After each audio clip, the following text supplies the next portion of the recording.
Alright, welcome back. So what do you think of objectivism, Damien? Do you think that nice lady was onto something, maybe? Pretty sure she wasn't nice. What's the term they're using now? She was a nasty woman. Oh, God. That's the new term, right? That's what we're supposed to say? To or bad hombre, one of the two. Oh, yes, of course. Politics. When I was a kid, I thought adults were better than kids, but they're not. No, they're really not.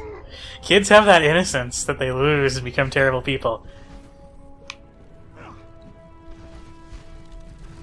Atlas's voice actually sounds familiar to me. Oh, you will be. Wait till you hear him talk. Oh, yeah, that is the cameo you were talking about? That is the cameo I was talking about, yes. Okay. I'm going to die here real quick. You are? Yeah, probably. Why? Because I can't remember how to... Am I supposed to destroy this chain? I have to go around this chain without falling to my death. Ooh! I thought I was going to die there. Close. Okay, so the wings just let you kind of float down slowly, Yeah. huh? Oh, boy! That time I died. I thought it was that one I wasn't worried about. My depth perception went off again. How far back am I going? Oh, goddamn it. That's not bad. Remember the early days when I wasn't dying? With this depth perception of yours, we need to get a PlayStation VR in here and have you play that on camera. It's just sometimes tricky, to tell the difference. I almost bought the VR the other day. Really? It's like $700 though. Why? Because it's expensive. No, why would you buy it? That was my question. Not why it's expensive. Because I buy almost everything, I guess. This is like you remember that bit from Legend of Zelda or Ocarina of Time when you're inside the fish belly? Yeah. This is like that if it was gross. I hated that dungeon. Oh, Jabu Jabu's belly? It was great. And then you fought the giant, whatever the fuck it was at the end. Oh wait, no, I'm thinking of the Water Temple. The Water Temple sucked. No, Jabu Jabu was one of the youngling dungeons. Yeah. It wasn't too bad. I'm interested in the new VR stuff. It's just, I don't know. There's just not enough. There's all the games for it right now are more tech demo than games, so it just doesn't feel worth it yet. But That's understandable. plus, out of the three major options, PlayStation VR is kind of the lamest, Yeah, fair but enough. it's also the most accessible and cheapest. So, like, if I want like a Oculus Rift or a Vive, I'm dropping over $1,000. So, I'm just going to remove part of his ear bone here. yeah, he doesn't need it. That's part of some sort of bone item. I mean, what's he's going to be listening to down here? Himself grown. So yeah, sorry, I was explaining. The final boss of God of War: Chains of Olympus, which is the first PSP game, and takes place in the continuity. It takes place before God of War 1. Yeah. And you fight. The final boss is using Atlas to enact the evil plan, and at the end, you defeat Atlas by chaining him up under the.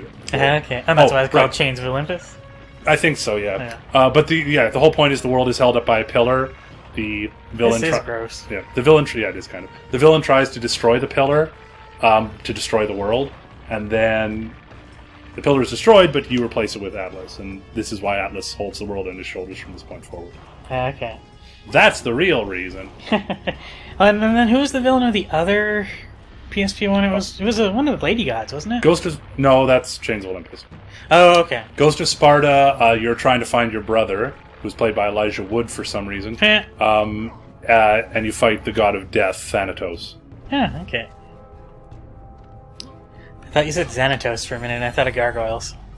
It's probably a riff. You've seen Gargoyles, right? Everyone's seen Gargoyles. Gargoyles was great. God, that show is fucking awesome. Oh, this bit is tricky. Is that another Minotaur and Rock Monster? Of course it is. Rock Monster! Rock Monster! Wait, now he gets very annoyed with me very easily in this game. Yeah, this one's taking more hits.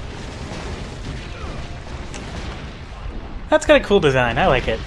Yeah, he's not exactly anthropomorphic. The proportions aren't completely. Yeah, like his arms are too big Ah, crap. for the rest of his body. So this is the bit I always miss. Oh? I have to make this in one jump. Yeah. See, he sinks the platform. Oh.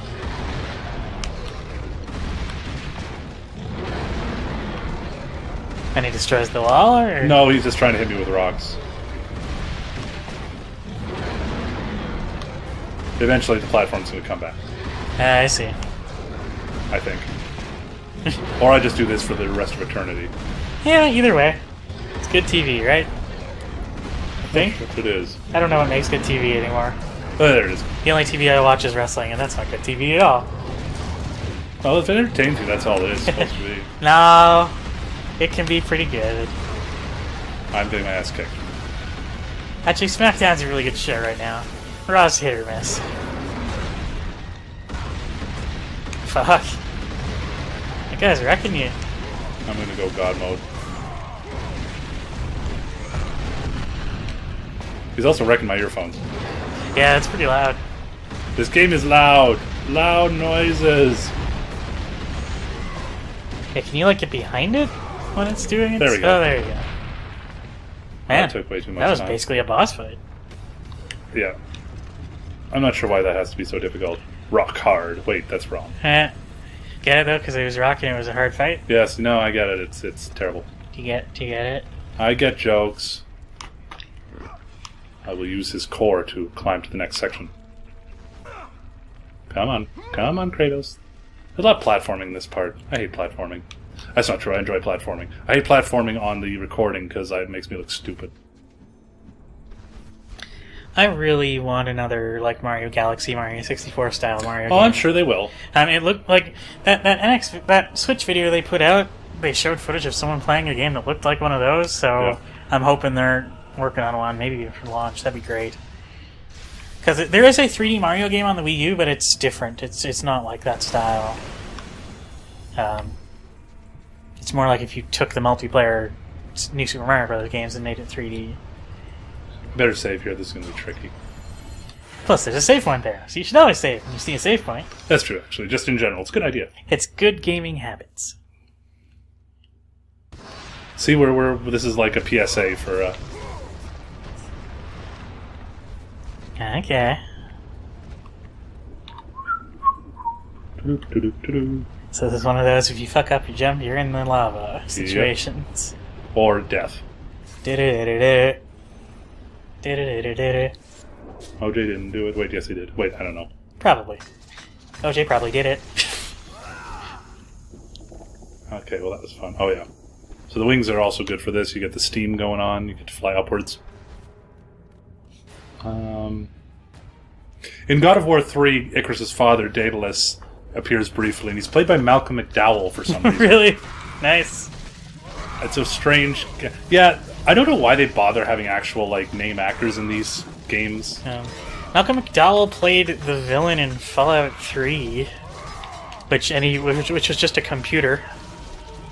I love Malcolm McDowell, don't get me wrong. Clockwork Orange is one of my favorite movies. He is Metallo in Superman the Animated Series.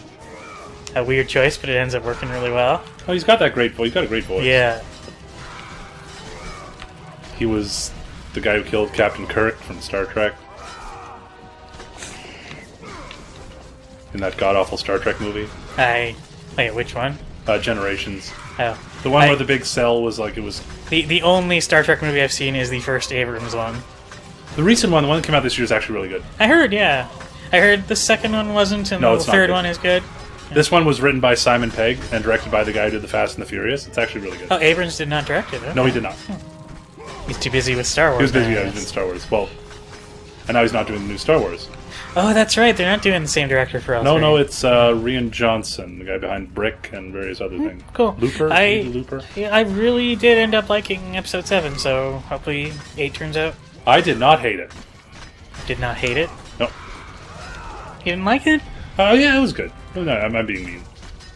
I mean, it definitely... I wouldn't say it's good as the original trilogy, but I think it was a good, solid movie. It was a nice return to form. Well, you remember you're talking to the person who has had major second thoughts on the original trilogy anyway, so... Oh yeah, you're one of those weirdos. Yeah, they're not as good as we all like to pretend. Sorry, I've lost you all your viewers. Disagree. The Star Wars franchise consists of 2 good movies, 2 okay movies, and 3 god-awful movies in the cinematic universe. To me. That is... I would say 1 great movie, 3 good movies, and 3 the abominations. first one is still good. I know, what I'm saying is I think Empire is great. I think Jedi, A New Hope, and Yeah. Force Awakens are good. Oh, good, yeah. And the prequels are abominations. Yeah. Brought upon creation by the first madman. one. The first one's just fun. That's why I give it Yeah. credit for being good. Empire Strikes Back is a better cinematic film, but Star Wars has that raw intensity. Like New Hope has that raw intensity to it that makes it. Like, I think Empire Strikes Back specifically is a fantastic Oh film. yeah, it is. It's. Many people would consider it. Like, I like Jedi more than a lot of people do. I liked Jedi more when I was a kid. I think it's Like- definitely made more with kids in mind. As an older person, I've found it less appealing. I feel like probably out of the original trilogy, it has the highest highs and the lowest lows. Yeah, there's some great. Like I say, as a young person, Jedi was my favorite because as a kid, I loved Jabba the Hutt's palace. I loved the Ewoks. I loved all of that because it was meant for me because I was a kid. Then you get older, like, oh, this is kind of weird. I still like the Ewoks. I'm one of those terrible people who actually enjoys that bit. The Ewoks are fine. Like, people always say, like, whenever someone complains about Jar Jar, there's always that guy who's like, oh, but there was stuff for kids in the other movies. Why aren't you complaining but about it was. But, I didn't dislike Jar Jar because he was for kids. I just liked him because he was stupid. And obnoxious and, like, Remember, Ewoks kind are of like friggin'... and also kind of vaguely racist. Yeah, Ewoks eat people. That's pretty intense. Yeah, Or like, they try to. yeah. Although I wish they had gone with the original idea of having it be Wookiees. They couldn't find enough 7-foot-tall stunt people to play an army of Wookiees. Yeah, which... Or at least that's the excuse they give. Yeah, it seems like a weird excuse considering they can always just... Well, they couldn't in 1982.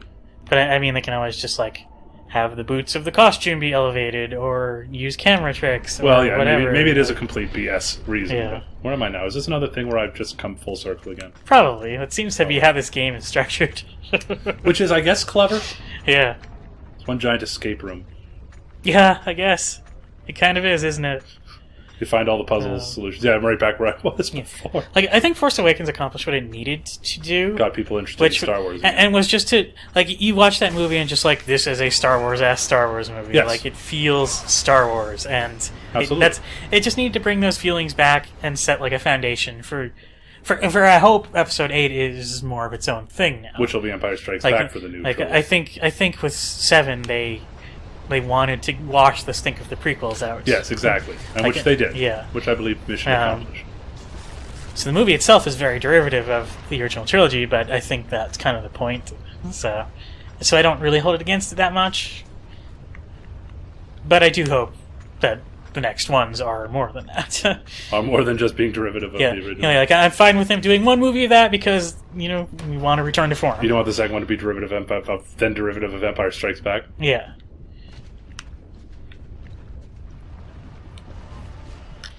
And I really did not like that Red Letter Media review of it. I haven't watched it yet. You sort of turned me off of watching it. It was not great. But, like, the first half of it's actually pretty fun because instead of talking about the movie, it's just him ripping into, like, stupid fans of the prequels, basically. Oh. And like, ripping into bad theories about, like, the canon and, like, just kind of, like, talking about funny shit that's not about the movie. But the actual criticism of the movie is pretty weak and, like, I don't know. Oh, great. Bad guys. Oh, these guys. I hate these guys. Like, he complains that there's no romance subplot, which seems like a really weird complaint to me. There wasn't a romance subplot in the first one.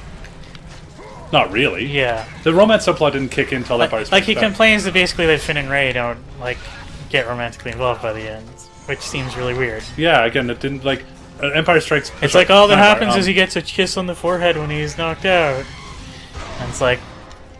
Like, the original Star Wars didn't have romance in it, Yeah. and Phantom Menace didn't have romance in it. Yeah, like both of those movies did kind of hint things, but yeah. And so does Force Awakens, technically. I mean, Yeah. you could argue that it hints at it. Yeah. Yeah, like a lot of people are picking up vibes on Finn and And Poe. and Poe, yeah. I would I'd love- much rather that happen than Finn and Rey. I'm a huge fan of Once Upon a Time, the series, and I don't know why, but I just love it. But they've gone that route. They have a lesbian couple in it, Cool. and it's pretty intense who it is too.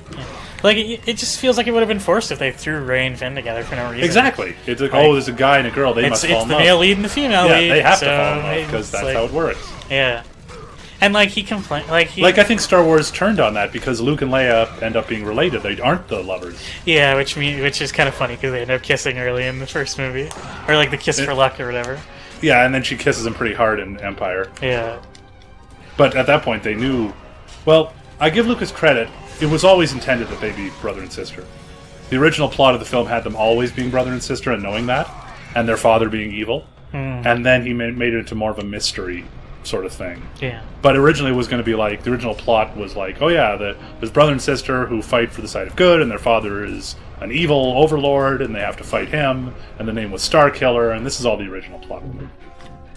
I think what I really liked about Force Awakens was the new characters. Yes. Like, I thought...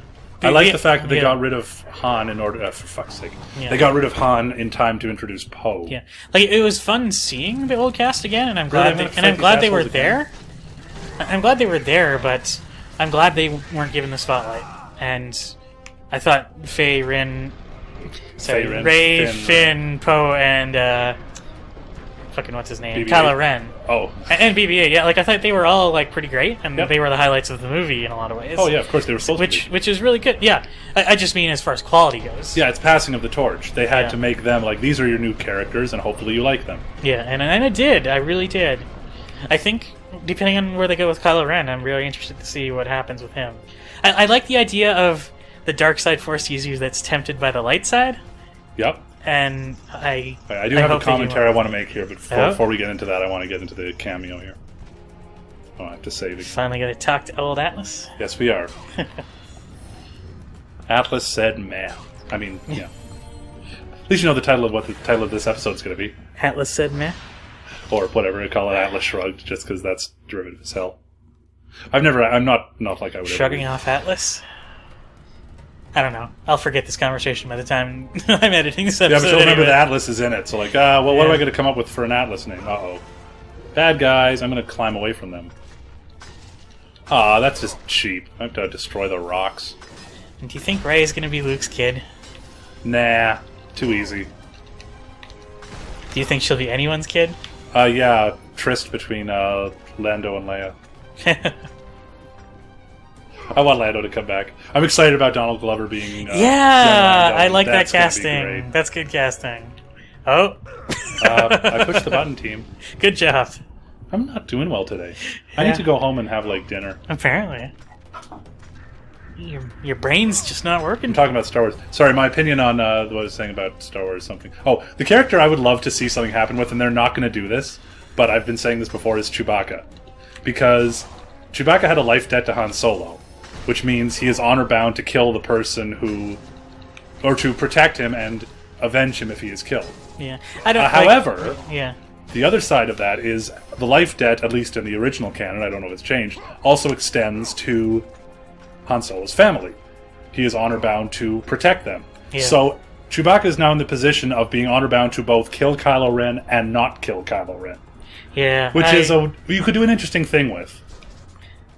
The thing with the life debt is it was never mentioned in the films themselves. I know, but there was always a reason why he was there. Yeah, so like it might not be considered canon. So I'd just like to see Chewbacca in the next Yeah. episode be like half-shaved and tattooed and all like evil and stuff and like just trying to... yeah, I hope they do something with it. Like even if like they don't go the life debt route, like I mean, it's still the son. Like I'm sure he helped raise that kid. Exactly. Like, and now he has to kill him because... It's or like he's going at least gonna have emotions. Like Yeah. and I hope they don't brush that off because Well, that's what I mean. there's potential actual character development with Chewbacca. Which, Well, that's the point. which is something that's never really happened with him. He's always been sort of a side character. Yeah. I love watching the behind the scenes of the original movie when they had lines for him.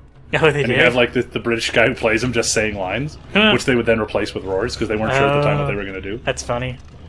So much of the original Star Wars movie was by accident. Like all the stuff that's become like iconic was accidental. It's almost like George Lucas really wasn't the genius filmmaker he's made out to be. Yeah. But no, I mean, like Yeah. for example, Anthony Daniels wasn't going to be C-3PO. They were going to dub the voice. Okay. And it was just like, when they heard him talk, it's like, this is actually hilarious. Let's go with his voice for the actual movie. He was just saying the lines to fill in, right? Yeah. Yeah, that's the other thing about Jar Jar. Sometimes you see people say, like, oh, he's not any less annoying than C-3PO. And I'm like... He's a lot more and I'm annoying. like, I never found 3PO annoying. Like, No, he's- like, he annoyed the other characters, but, like, for the most part, like, he was pretty subdued comic relief. Like, Yeah, and that he was just exactly kind- his job. Yeah, he was just kind of a prissy, like, worrywart. And, like, he Yeah. wasn't overbearing or But the point obnoxious. is, he served the plot. Yeah. He wasn't like, let's have this goofy character and just shoehorn him into the story somehow. Yeah. It was like, no, this is actually... for God's sake, he's the POV character for the movie.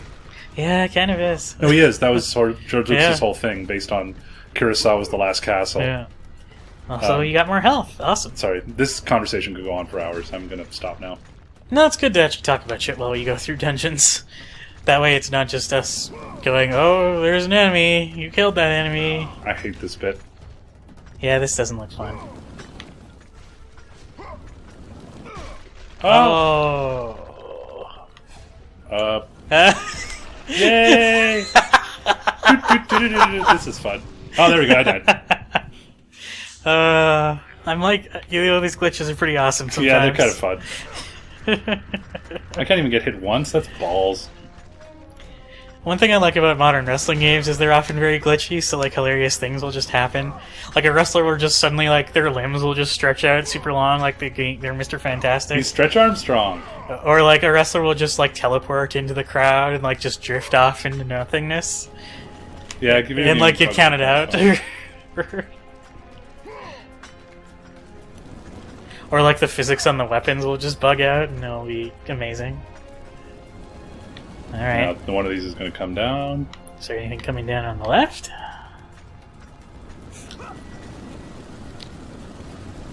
At least you can do that fast. Yeah, because then the whole rock slide is trying to kill me. I do this again. Yeah. God save me. A little tedious. It's not as bad as the Tower Blades from God of War 1. Yeah. Because, like, root canals aren't as bad as the Tower Blades from God of War 1. Oof. But, You ever had a root canal? no. I have. Maybe I'm being facetious. Mine wasn't too bad, but they can be pretty bad. Well, of course, you're getting your teeth dug out. This is a sensitive part of your body. Yeah. Yay! I made it! I made it to the top of Atlas. This feels like a boss thing. It's not going to be a boss thing. No? No, it's going to be a negotiation for the first time. Ah. I mean, killing good. Atlas would be this would be pushing it even for Kratos. You make your charisma check. More of an intimidate, but yeah. Who breaks my chains of torment? Oh, who is that? Oh, you know who that is. But you are far too small, even for an Olympian. I do know it, but I can't place the name. That is the late, great Michael Clark Duncan. Oh, yeah. Rest in peace. You dare show your face to me after what you have done? Could there be anybody else to play Atlas? I mean, the guy was like 7 feet tall. Yeah, that's pretty good casting.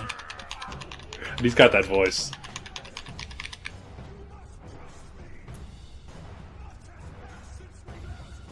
Why would I ever trust a servant of these?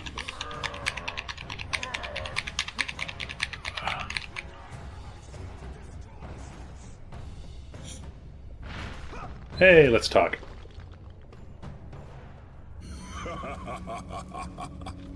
Kratos, still the arrogant and foolish warrior. You have not changed. We're just going to listen to Michael Clark Duncan talk. His voice is pretty awesome. Gods. By taking the blade of Olympus back and driving it into Zeus's heart. As crappy as that movie was, he could have made a really good Kingpin. Oh, yeah. The blade of Olympus. I have not heard that name in many years. Since the end of the Great War. Bloodlust and power raged within Zeus. Young Zeus. His desire to rule over mortals was intolerable to us. Is that unless it's Titan? Atlas is a Titan, yes. Oh, okay. The war between the Titans and the Olympians forged the landscape of the That's Hades fighting Kronos. It was a war that we knew the Titans must win. There's Atlas. Those chains that Hades is using, you will get those as weapons in God of War 3. Cool. God of War 3, basically, yeah, you just start killing gods left, right, and center and taking Yeah. their shit. Would be no more. Oh. And that's the new design Hades. He didn't look like that in the first game. And that, I believe, is Poseidon. He's your first big boss in God of War 3.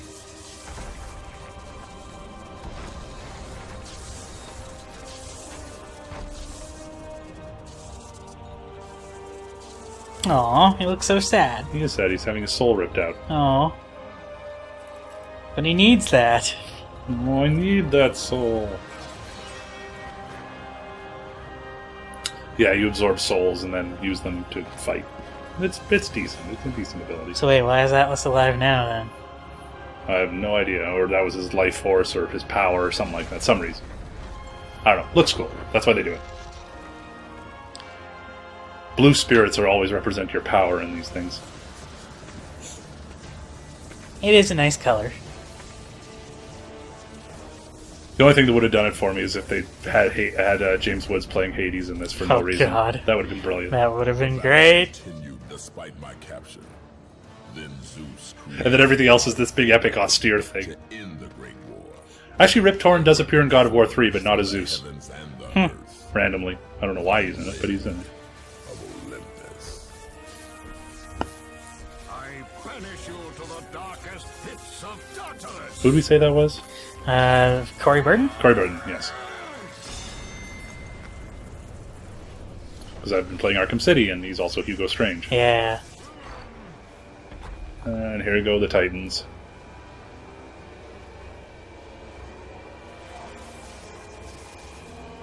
This is probably the longest cutscene, or one of the longer cutscenes of the movie. Yeah. Because this It's a good one, because it sort of sums up the whole War of the Titans between them. See that they twist it too, because in most mythology or in most of the movies, the gods are heroes and the Titans. are villains. Yeah, I like the twist, yeah. And the gods in this are, and it's more true to Greek mythology because the gods were not good people. Oh, yeah.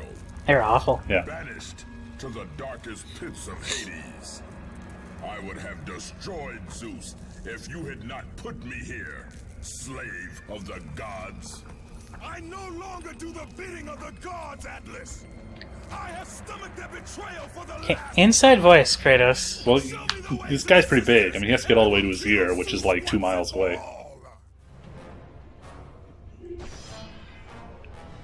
Thank you, Atlas. It's weird. He didn't actually agree in the cutscene. It just ended.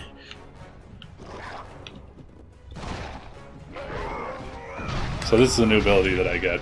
I like that his face has a platform on it. Well, I was on that platform. I know, it's just funny.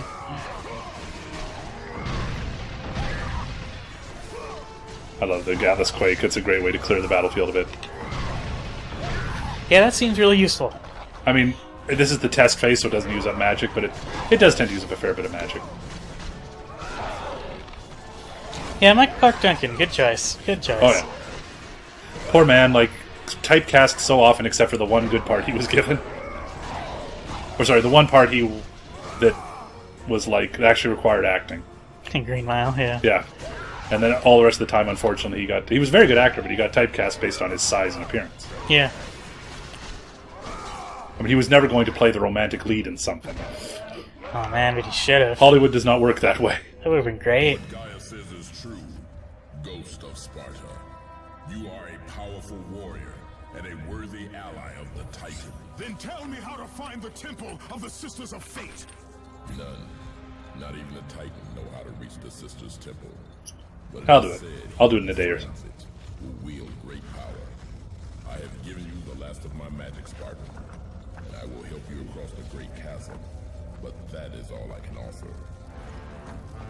Thank you. Thanks, best friend. BFFs, Kratos and Atlas. And up we go. Good thing that giant hand didn't smash you at the beginning of the game. That would have been even worse. Yes. May fate, Well, we got across the chasm. Kratos. There you go. That's the only way to get across. That's how you get across. You make friends with Atlas. Thanks, Kingpin. Ooh, save point. If I make it to it, I'll probably die. Conveniently placed save point just when we're getting close to half an hour. Excellent. Yeah, it's well broken up in that sense. So I guess we'll see you guys next time and Okay. play with our new powers.